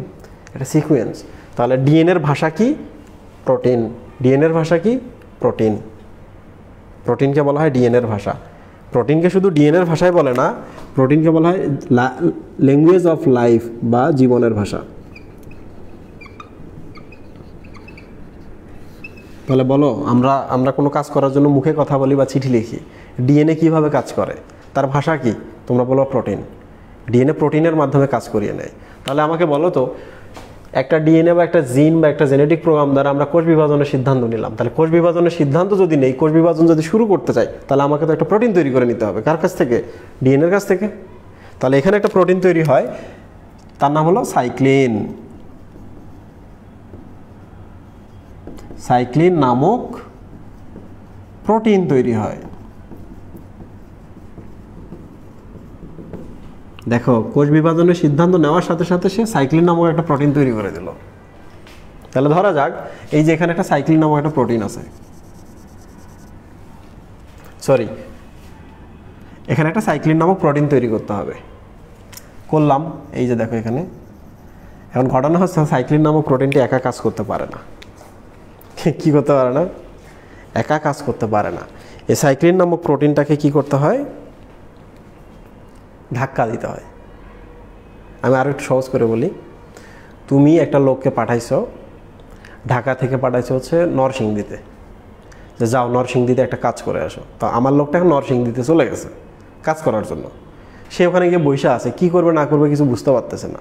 তাহলে ওখানে গিয়ে কী করতে হবে? আমাকে এখান থেকে ফোন করে একটু থ্রেট দিতে হবে, একটু ঝাড়ি দিতে হবে যে কাজটা করো। কিংবা আমাকে ওখানে আরেকটা হেল্প করতে হবে যে তুমি এই হোটেলে থাকো বা তুমি এই খানা খাও বা তোমার একটু টাকা বাড়িয়ে দিলাম, কাজটা করো। তো এটা মানে কি? শক্তি দেওয়া, একটু ধাক্কা দেওয়া। তাছাড়া কাজ হবে না, তো পাঠালেই কাজ হবে না। তাহলে ডিএনএ সিদ্ধান্ত নিয়েছে কোষ বিভাজনের, এই জন্য সে সাইক্লিন নামক একটা প্রোটিন তৈরি করছে, কিন্তু প্রোটিন তো কাজ করছে না। তাহলে প্রোটিন যদি কাজ করতে চায়, তাহলে তাকে কি লাগতে হবে? একটু ধাক্কা লাগতে হবে। এই যে দেখো, এটা একটা এনজাইম। এটার নাম কি মুহিব? এটা একটা এনজাইম। এই এনজাইমটার নাম হচ্ছে cyclin dependent enzyme.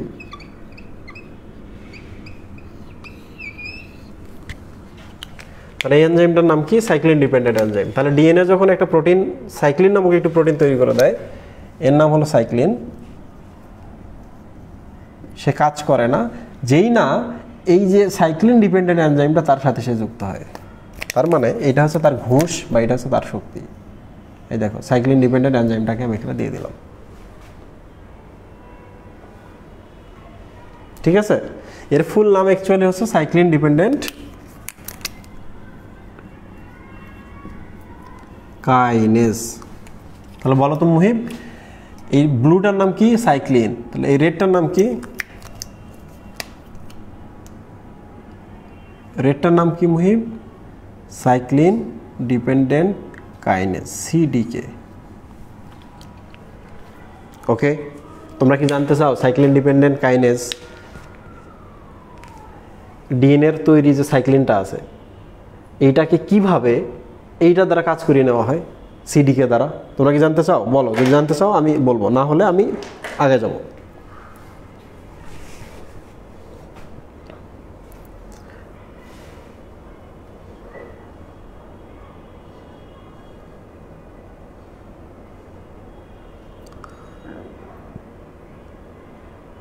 Thank you, আগ্রহ আছে তাইলে তোমাদের। তাহলে তোমরা লিখে নাও বইয়ের মধ্যে, যেখানেই কাইনেজ এনজাইমটি থাকবে কাইনেজ নামে, সেখানে এটিপির ব্যাপার স্যাপার থাকবে। কি থাকবে? সেখানে এটিপি থাকবে।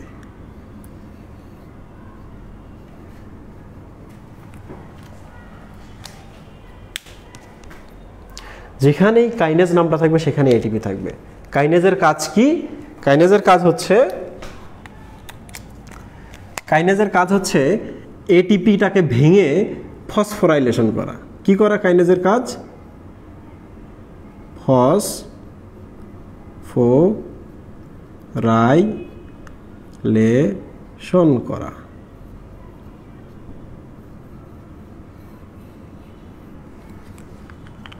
বলো, সাইক্লিন ডিপেন্ডেন্ট কাইনেজ, কাইনেজ নামটা যখনই দেখবা তখন কি ভাববা? যে এখানে এটিপি জড়িত। এখানে কি হচ্ছে? ফসফোরাইলেশন হচ্ছে। What is phosphorylation? নাম দেখে তোমাদের বুঝে যাওয়ার কথা যে ফসফেট মানে হচ্ছে ইনঅর্গানিক ফসফেটের কথা বলছে। এটিপির যে ফসফেটগুলো আছে এর কথা বলছে। সম্মানে একটা প্রক্রিয়ার কথা বলছে। তাহলে আমি এবার তোমাদের বুঝিয়ে দিই, এটা একটু মিশাই, তাইলে বুঝতে পারবা। কোষের মধ্যে এটিপি আছে, এই সাইক্লিনটা এই সিডিকেটা করে কি? এটিপিটাকে ভেঙে এডিপি উৎপন্ন হয়, আর এই যে ইনঅর্গানিক আর একটা ফসফেট থাকে, এই ফসফেটটাকে সাইক্লিনের সাথে যুক্ত করা যায়। দেখো তো কি হলো, এটিপি থেকে ফসফেটটা একটা বের হয়ে গেল এই যে এখানে। তাহলে আমরা এটাকে কি বলতে পারি? D phosphorylation. ফসফেট বের হওয়াকে বলা হয় ডি ফসফোরাইলেশন, ফসফেট যুক্ত হওয়াকে বলা হয় ফসফোরাইলেশন। তাহলে আমাকে বলো তো, এটিপি থেকে যদি একটা ফসফেট বের হয়ে যায় তাহলে এটিপির কি ঘটলো? D phosphorylation. এই ফসফেটটা যখন সাইক্লিনের সাথে যুক্ত হয় তখন আমরা কি বলবো? সাইক্লিনের ফসফোরাইলেশন ঘটলো, কারণ সাইক্লিনের সাথে ফসফেটটা যুক্ত হলো, তাই না মুহিব? তাহলে এবার বলো তো, কোষ বিভাজনের সিদ্ধান্ত নিল কে? ডিএনএ বা জেনেটিক প্রোগ্রাম। এরপর কি হলো? যে সে একটা সাইক্লিন নামক প্রোটিন তৈরি করে দিল। সে একা কাজ করতে পারে না, তাহলে কিভাবে কাজ করে? সিডিকে নামক একটা এনজাইম আছে, সিডিকে এর দ্বারা ফসফোরাইলেশন ঘটে।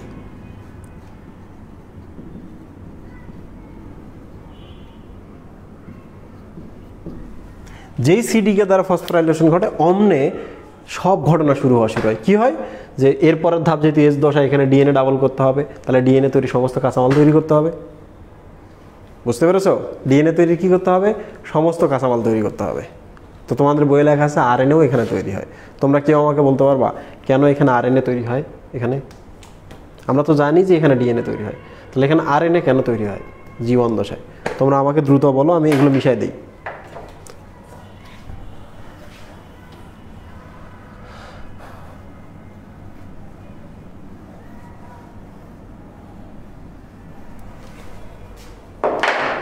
তোমরা আমাকে বলো যে এখানে কেন আরএনএ তৈরি হতে হয়?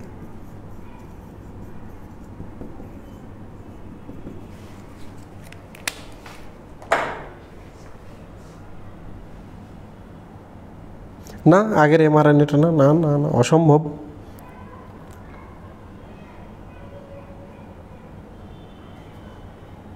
No no no, it's not mRNA. DNA আছে যেহেতু, আর আরএনএ তো থাকবে না, অসম্ভব। আরএনএ তৈরি না হলে প্রোটিন হবে না তৈরি, না এটা হয়নি। একজন বারবার বলতেছে, আলাউদ্দিন ইফাজ, যে G0 দশা কাকে বলে? G0 দশা একবারে যখন G1 দশা শুরু হয় না আর কি, একবারে প্রাইমারি দশা, যখন সিদ্ধান্ত নিচ্ছে কি নিবে না, এরকম একটা পিরিয়ড আর কি। কোষ বিভাজন শেষ হয়েছে তখন G0 দশা, যে ডিসিশন নিল কাজ শুরু হয়ে গেল, অমনে G1 দশা শুরু হয়ে যায়।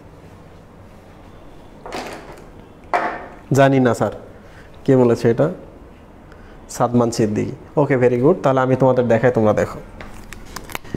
এটি একটি ডিএনএ, ওকে। তো তো প্রথম মাসে আমি তোমাদের দেখিয়েছিলাম যে ডিএনএগুলো এরকম করে থাকে।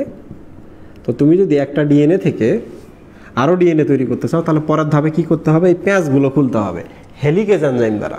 তাহলে তুমি প্যাঁচটা খুললা, এদিকে এখনও কিছু প্যাঁচ আছে। তো তোমরা কি এই ছবিটা চিনতে পারছো কিনা দেখো তো।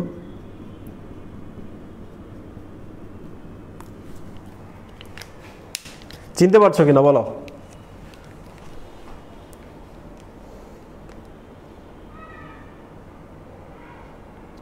ভেরি গুড মুহিব, দেখো তো এখানে কয়টা ডিএনএ আছে, একটা।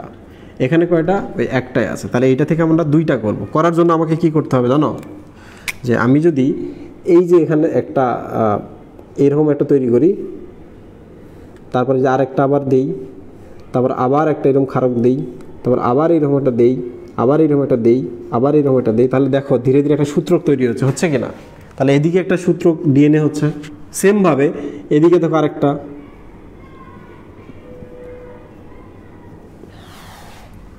হচ্ছে কি না। তাহলে এই যে এখানে একটা ডিএনএ পেলাম, এখানে একটা আমরা ডিএনএ পাচ্ছি, দুইটা ডিএনএ হচ্ছে, একটা থেকে দুইটা ডিএনএ হচ্ছে। কিন্তু প্রবলেম হচ্ছে যে এই যে নিউক্লিওটাইডগুলো আমাদের শরীরে এগুলো অ্যাভেলেবল এইরকম হয়ে আছে,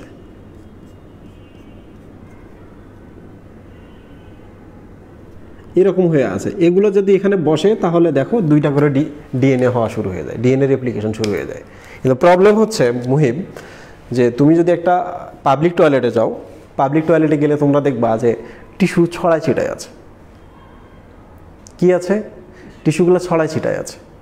আচ্ছা টিস্যুগুলো কেন ছড়ায় ছিটায় থাকবে, কারণ ওখানে একটা ডাস্টবিন আছে, ডাস্টবিনে কেন সবাই রাখে না। মানুষ কেন এরকম করে যে একটা টিস্যুতে মানে প্রসাবের পর একটা টিস্যু যখন সে ইউজ করে সে কেন এটা ফেলে দিয়ে রাখবে এখানে।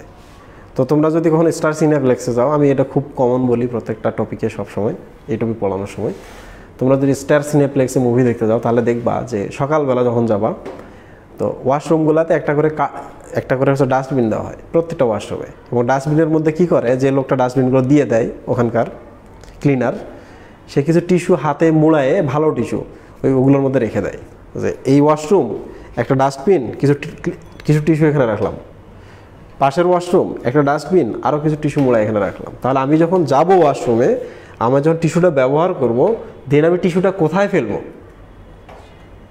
আমার কিন্তু দেখাই দিচ্ছে। তার মানে ডাস্টবিনের মধ্যে কয়েকটা টিস্যু থাকলে আমার সুবিধা যে আমি ওখানে টিস্যু ফেলবো, তাই না। তাহলে আগে থেকে কিছু রাখতে হয়। শোনো, বাংলাদেশের হসপিটালগুলো তো নোংরা কেন জানো।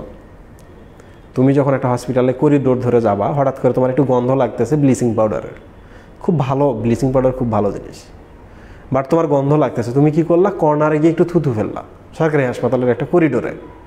পরের মানুষটা যাবে, তারও তো সেম গন্ধ লাগতেছে, তারও তো মুখে থুতু চলে আসে, সে কোথায় ফেলবে, তখন সে দেখবে যে ওই জায়গাটাতে গিয়ে থুতু ফেলতে হয়। তার মানে তুমি শুরু করে দিয়ে গেলা, বাকিরা কি করতেছে, ওখানেই থুতু ফেলতেছে। তাহলে সারাদিন শেষে কি মনে হয়, ওই জায়গাটা নোংরা, ওই জায়গায় থুতুর বন্যা বয়ে গেছে, ঠিক কিনা। তো এই যে ফার্স্ট একটা দিয়ে শুরু করতে হয়। দেখো প্রিয় স্টুডেন্ট, এই নিউক্লিওটাইডগুলো এখানে এসে বসবে, বসে যে একটা সূত্রক তৈরি করবে তারা জানে না। এই জন্য আমাদের যা করতে হবে, ছোট্ট একটা আরএনএ তৈরি করে নিতে হবে। এই যে দেখো একটা আরএনএ নিলাম আমি এখানে মিনিমাম 3টা নিউক্লিওটাইড দ্বারা। তাহলে বলো তো, এই যে লালটা এখানে বসছে, তাহলে খুব সহজ না, এ এসে কোথায় বসবে, সে এসে কোথায় বসবে মুহিব, ও এখান থেকে শেষ, তাহলে আমি এখানে বসি। এসে কি করবে, এখানে জায়গা আছে, এখানে বসলো, এসে কি করবে, ও এখানে এসে বসলাম। তার মানে এই যে এরা কিন্তু দেখাই দিল, এই যে এইটা দেখতে পাচ্ছ, এর নাম হচ্ছে আরএনএ। শুরুতে এসে যেহেতু কাজ করছে, এই জন্য এর নাম হচ্ছে আরএনএ প্রাইমার। কি নাম মুহিব, আরএনএ প্রাইমার। তাহলে আরএনএ প্রাইমার ছাড়া বা ওই টিস্যুগুলো ফেলা ছাড়া তুমি একটা প্রক্রিয়া শুরু করতে পারবে না। কোথায় থেকে শুরু হবে আরএনএ প্রাইমার ডিসাইড করে। একবার যদি আরএনএ প্রাইমার একটা নিয়ে আসো, কোনো দিন তুমি ক্লিন রাখতে পারবে না, সবাই সব জায়গায় টিস্যু ফেলবে, প্রক্রিয়াটা আর হবে না। বুঝতে পেরেছো। তাহলে আমাকে বলো তো, একটা ডিএনএ থেকে যদি আমরা পরবর্তীতে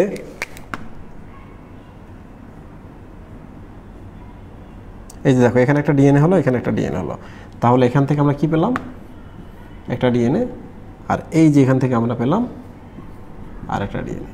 তাহলে বলো তো, এইটা ছাড়া বা আরএনএটা ছাড়া কি একটা ডিএনএকে ডাবল করা সম্ভব ছিল? ছিল না। এই আরএনএ প্রাইমারটা অ্যাকচুয়ালি এখানে তৈরি করতে হয়। যে আমি যেহেতু এস দশায় ডিএনএটাকে ডাবল করব, তাহলে আমাকে জি1 দশায় আরএনএ তৈরি করে নিতে হবে। তাহলে দেখো ডিএনএ তৈরির কাঁচামাল নিচ্ছি আর আরএনএ তৈরি করে ফেলতেছি এখানে। মনে থাকবে?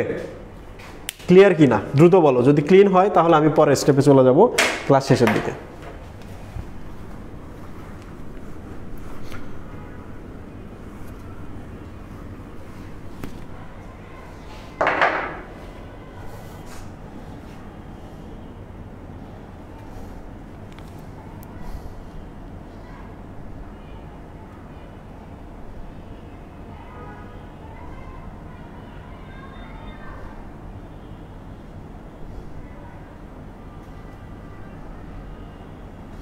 থ্যাংক ইউ প্রিয় স্টুডেন্ট। এবার চলে আসি আমরা এস দশায়। এস দশায় তেমন কিছু ঘটবে না। এস দশায় কি হবে? এস দশায় হচ্ছে ডিএনএটা ডাবল হবে, ডিএনএটা দ্বিত্বন হবে, বা এটাকে আমরা শুধু বাংলায় বলি এখানে, সরি ইংলিশে যদি বলি রেপ্লিকেশন হয়। এখানে রেপ্লিকেশন ঘটে, বুঝতে পেরেছ? তাহলে আমরা জি1 পেলাম কমপ্লিট, এস দশা পেলাম। এবার আমরা দেখব জি2 দশা। জি2 দশাতে কি হয়? এই যে এই সময়টা, তাহলে ডিএনএ ডাবল হয়ে গেছে কমপ্লিট। তাহলে এই কোষটা এখন মোটামুটি কোষ বিভাজনের জন্য প্রস্তুত, তাই না? লাস্ট মোমেন্টেও তো কিছু কাজ করতে হয়। কি করতে হয়? লাস্ট মোমেন্টেও কিছু কাজ করতে হয়। কি কাজ করতে হয়? একটা কোষ যদি কোষ বিভাজন দশায় প্রবেশ করে তাহলে তার অনেক শক্তির দরকার। আপনারা জানেন, ক্লাস শুরুতে আমি এই জিনিসটা আপনাদের বুঝিয়েছি। আপনি যদি মাঝখানটাকে টেনে এই স্পিন্ডল তন্তু দ্বারা ছিঁড়ে আনতে চান, মাঝখানটা ভেঙে,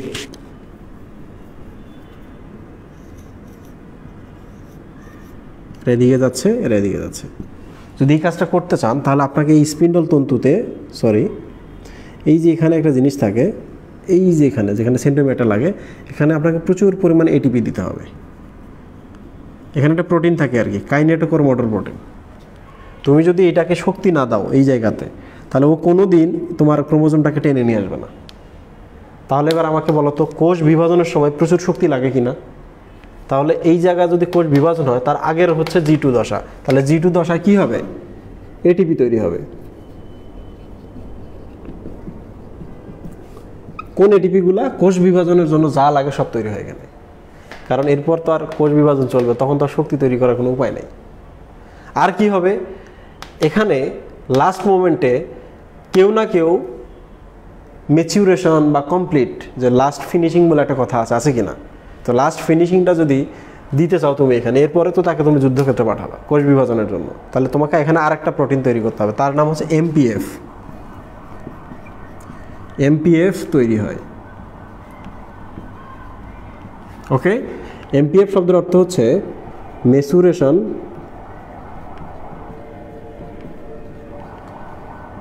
প্রমোটিং ফ্যাক্টর। বুঝতে পেরেছো? মানে বোঝাচ্ছে যে এই কোষটা তো এখন, এই কোষটা তার জি1 দশা চললো, এই কোষটা অ্যাকচুয়ালি যখন এখানে চলে আসে তখন তার মধ্যে কি আছে? ডাবল পরিমাণ ডিএনএ আছে। এই কোষটা যখন জি2 দশায় চলে আসে, ডাবল পরিমাণ ডিএনএ আছে, অনেক কিছু আছে। এখন এই কী করতেছে? তার শরীরের সমস্ত এটিপি তৈরি করে নিচ্ছে, কারণ এই কোষটা কোষ বিভাজন দশায় যাবে। 1 2 নম্বর হচ্ছে কোষ বিভাজন দশায় চাইতে গেলে লাস্ট ফিনিশিংয়ের কিছু ব্যাপার আছে কি না? এইটাকে কি করতে হবে? পরিপূর্ণতা দিতে হবে। কমপ্লিট পরিপূর্ণতা দিলেই সে কী হবে? কোষ বিভাজন শুরু করতে হবে। তাহলে এই যে কমপ্লিট পরিপূর্ণতা বা মেচুরিটি তৈরি করার জন্য আমাদের একটা প্রোটিন লাগবে, তার নাম হচ্ছে মেচুরেশন। মেচুরেশন বা হচ্ছে পূর্ণতা যারা বাড়ায় তাদেরকে বলা হয় প্রমোট করা। এই কোষকে প্রমোট করে যে তুমি এখন মেচিউর হয়ে যাচ্ছ। তাহলে এই প্রোটিনটার নাম কি? মেচুরেশন প্রমোটিং ফ্যাক্টর। এটা একটা প্রোটিন। তাহলে মেচুরেশন প্রমোটিং ফ্যাক্টর ছাড়া কখনোই এই কোষটা এম দশায় প্রবেশ করতে পারবে না। প্রশ্ন হয় কোন প্রোটিন ছাড়া এম দশায় প্রবেশ করে না? তোমরা বলবা এমপিএফ প্রোটিন ছাড়া। ওকে, এমপিএফ ছাড়া কখনোই তারা কোষ বিভাজন দশায় প্রবেশ করে না। আমরা একটা লাস্ট মোমেন্টে চলে আসছি। পাগলা, তুমি এখানে কোষ বিভাজন ঘটাবা, তাহলে তোমাকে এখন কি লাগবে? স্পিন্ডল তন্তুটা তো লাগবে কোষ বিভাজনের সময়, লাগবে কি না মহিবে? যেগুলা তাহলে স্পিন্ডল তন্তু তৈরি হয় কি দ্বারা? এগুলোর নাম কি? Spindle fibre. স্পিন্ডল ফাইবার তৈরি হয় মাইক্রোটিবিউল দ্বারা। এগুলো অ্যাকচুয়ালি মাইক্রোটিবিউল। এগুলো কি? স্পিন্ডল ফাইবার বা মাইক্রোটিবিউল। তাহলে এখানে তো মাইক্রোটিবিউলের দরকার আছে কোষ বিভাজনে, এই জায়গায়। তাহলে এখানে তুমি যদি মাইক্রোটিবিউলের দরকার হয়, তাহলে মাইক্রোটিবিউল তৈরির কাঁচামালগুলো কোথায় তৈরি করতে হবে? এখানে। তাহলে G2 দশায় আর কি হয়? মাইক্রোটিবিউল তৈরির কাঁচামাল তৈরি হয়।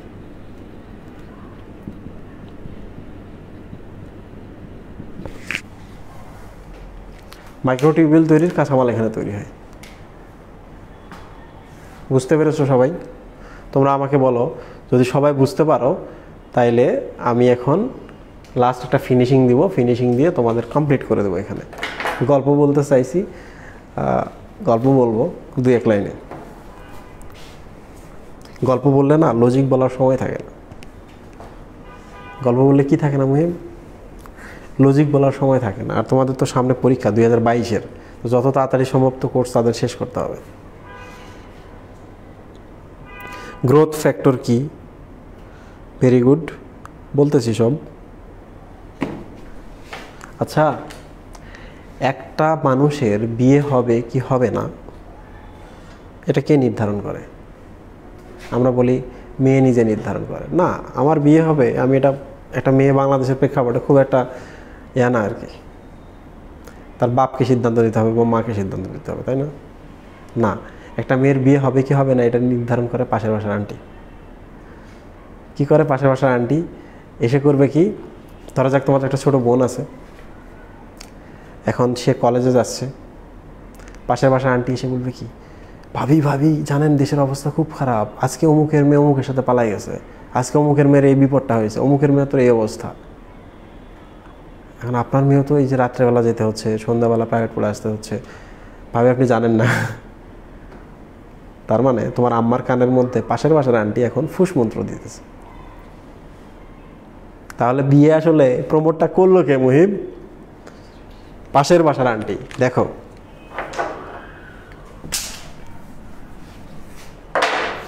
এটি যদি একটি কোষ হয়, এই কোষ বিভাজনের সিদ্ধান্ত যদিও তার ডিএনএ থেকে আসে, বাট এই কোষটাকে বিভাজন হবে কিনা এটা প্রমোট করে, প্রভাবিত করে একটা বাহ্যিক ফ্যাক্টর।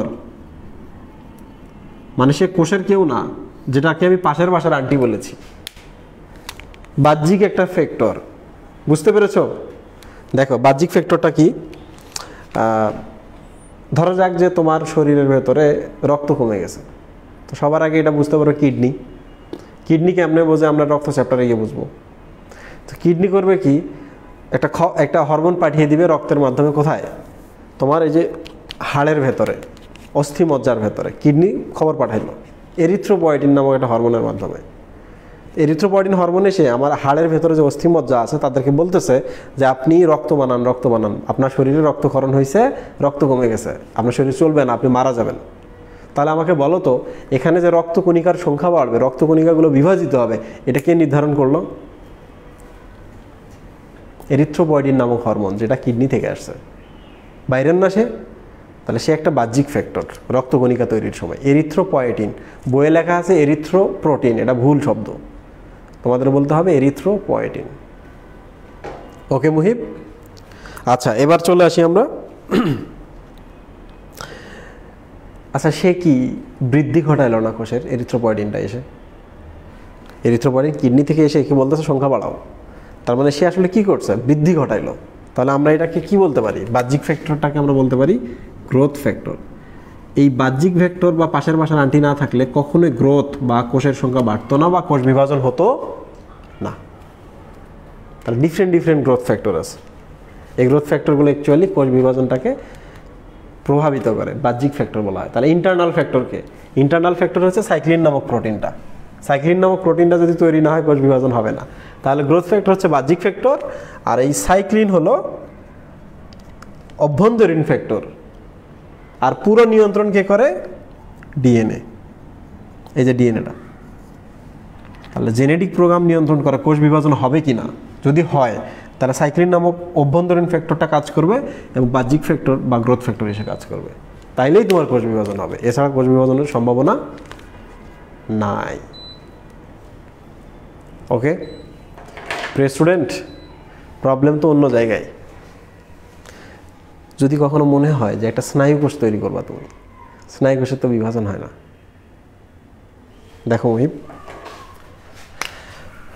কোষ বিভাজনের মাধ্যমে এই একটা কোষ তৈরি হলো, এই কোষটা কি হবে? একটা স্নায়ু কোষ। এই কোষটা কি হবে? একটা স্নায়ু কোষ।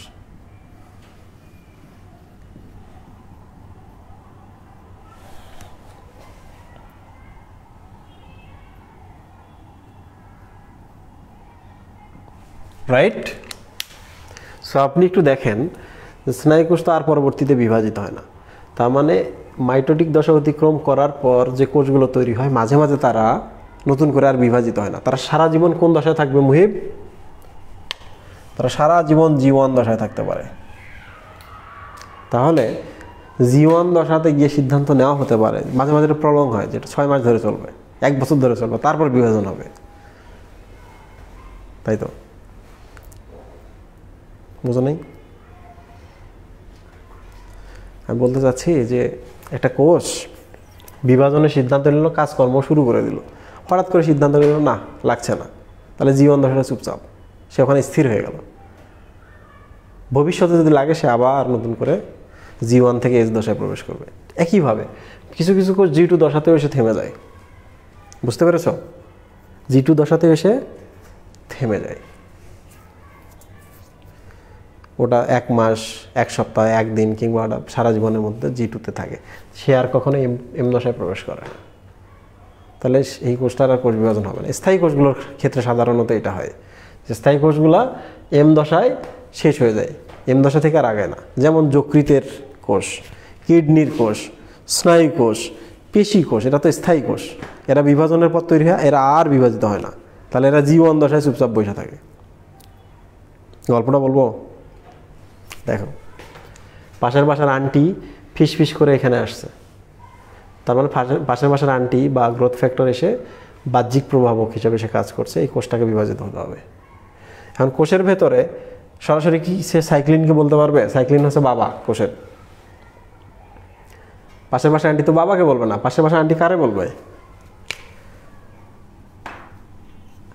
তোমার আম্মাকে বলবে। ভাবি এই অবস্থা, তোমার আম্মা কি করবে?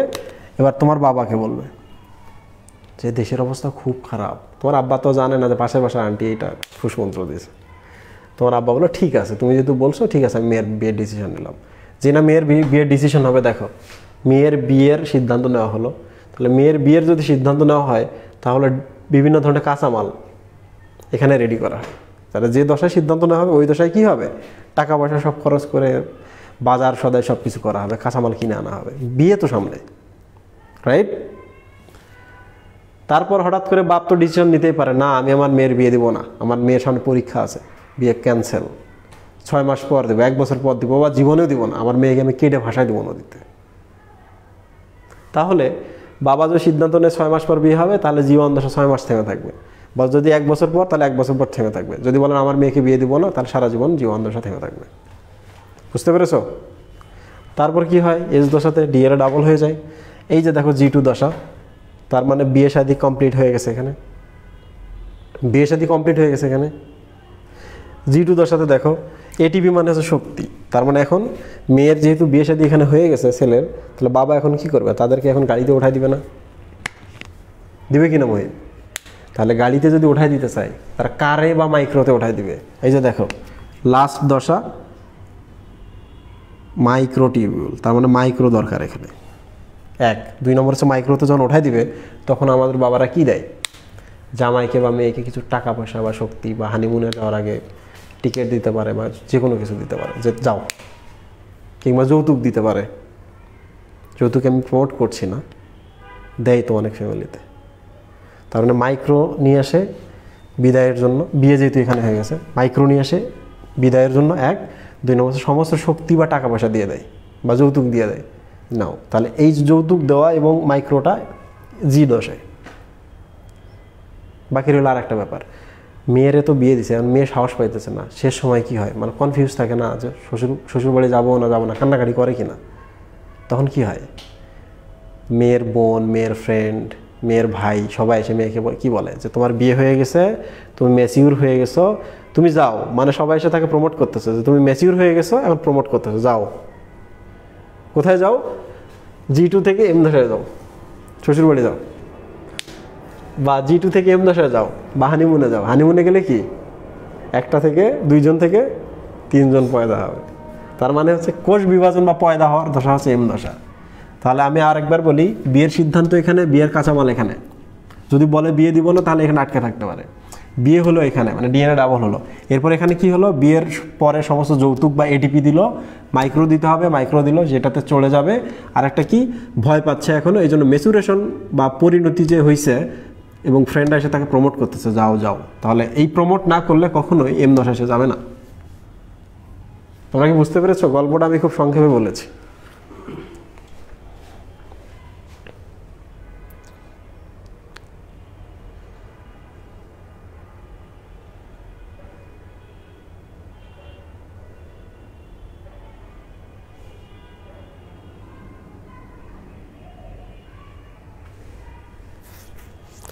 একজন বলেছ যকৃৎ প্রয়োজনে বিভাজিত হতে পারে, যে সত্যি কথা, যকৃৎ বিভাজিত হতে পারে। স্নায়ুকোষ বিভাজিত হলে কখনো একটি স্নায়ু মারা গেলে ওই জায়গায় রিপেয়ার হয় কীভাবে? সাধারণত কেন্দ্রীয় স্নায়ুতন্ত্রগুলো বিভাজিত হয় না, প্রান্তীয় স্নায়ুতন্ত্রগুলো বিভাজিত হয়। আবার কেন্দ্রীয় স্নায়ুতন্ত্রে আমরা লেটেস্ট গবেষণায় পাওয়া গেছে যে এখানে একটা জায়গা আছে যেখানে কিছু কেন্দ্রীয় স্নায়ুতন্ত্রের নিউরনও বিভাজিত হতে পারে। বুঝতে পেরেছো? পেশি যদি কেটে যায়, আবার তো পেশিগুলো জোড়া লাগে কি না? অ্যাকচুয়ালি এখানে কানেকটিভ টিস্যু তৈরি হয়, কানেকটিভ টিস্যুর মাধ্যমে জোড়া লেগে থাকে। বুঝতেছো? ফাইব্রোসিস বা অন্য জিনিস বলা হয়। যেমন আমার এই যে এখানে কেটে গেছিলো, কেটে যাওয়ার পর এই জায়গার স্কিন আর এই জায়গার স্কিন, যে জায়গায় কেটে গেছে হিল হয়েছে, এই জায়গার স্কিনটা একটু ডিফারেন্ট, মনে হয় একটু শক্ত বা একটু মনে হয় পিচ্ছিল বা হচ্ছে মসৃণ, রাইট? তাহলে হিল হয়, হিল হলে ওই জায়গায় কানেকটিভ টিস্যু ফর্মেশন হয়। আর এইসব জায়গায় যে স্নায়ুগুলো আছে এগুলো তো প্রান্তীয় স্নায়ু, প্রান্তীয় স্নায়ু বিভাজিত হতে পারে। ওকে, সো আশা করছি আমি সবাইকে আজকে বোঝাইতে পেরেছি। অ্যামাইটোসিস পড়িয়েছি, অ্যামাইটোসিসের চিত্রটা দেখবা তোমরা, কাদের অ্যামাইটোসিস ঘটে এটা দেখবা। ইন্টারফেস কাকে বলে বা প্রস্তুতি পর্যায়ে কাকে বলে, চিত্রটা দেখবা। ইন্টারফেসের গুরুত্ব দেখবা, ইন্টারফেসে কী কী কাজ হয় এটা দেখবা। ওকে, আরেকটা লাস্ট বাকি রইল, সেটা হচ্ছে টাইমিং।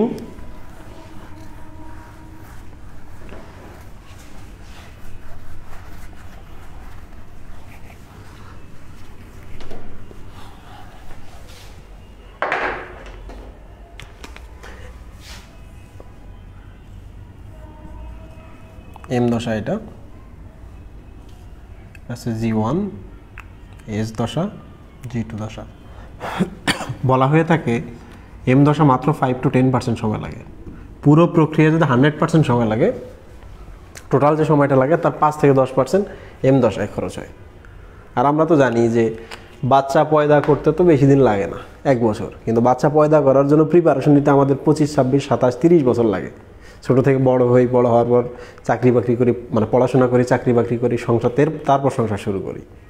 বাচ্চা পয়দা করবো মাত্র 9 মাস 10 মাসে, অথচ দেখো বাচ্চা পয়দা করার প্রস্তুতি নিতে আমাদের দীর্ঘ সময় লাগে, 25, 26, 30 বছর।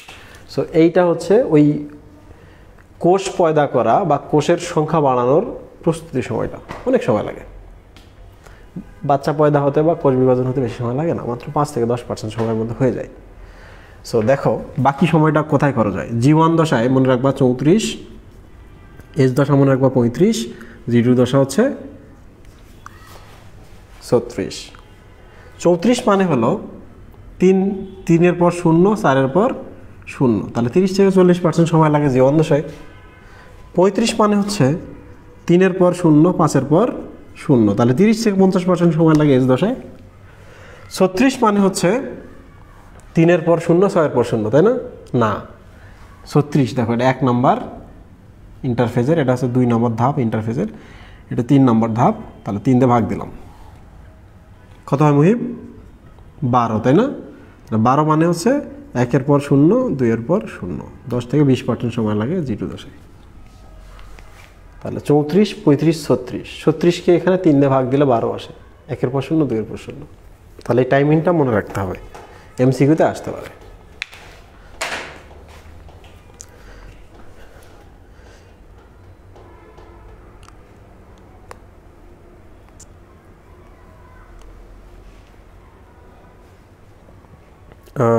আপনারা কি খুশি আজকের ক্লাসে? মানে আপনারা কি বুঝতে পেরেছেন কি না? যদি বুঝতে পারেন, আজকের ক্লাস এখানেই শেষ। আপনাদের আরও একটা, আমি যদি একটার জায়গায় 2টা ক্লাস নিতে পারি নিব, বাট আপনাদের ভর্তি শুরু হবে আগামীকাল থেকে, ঠিক আছে? কোষ বিভাজন চ্যাপ্টারটা আমি আপনাদের এই মাসেই শেষ করিয়ে দেবো, প্রয়োজন এক্সট্রা ক্লাস যদি লাগে নিব, বাট আপনাদের ভর্তি শুরু হয়ে যাবে আগামীকাল থেকে। দ্রুত ভর্তি হতে শুরু করেন। দেখা যাক আমরা নেক্সট মান্থে জুলজির ফার্স্ট চ্যাপ্টার বলবো, সবথেকে মজার চ্যাপ্টার। আল্লাহ হাফিজ।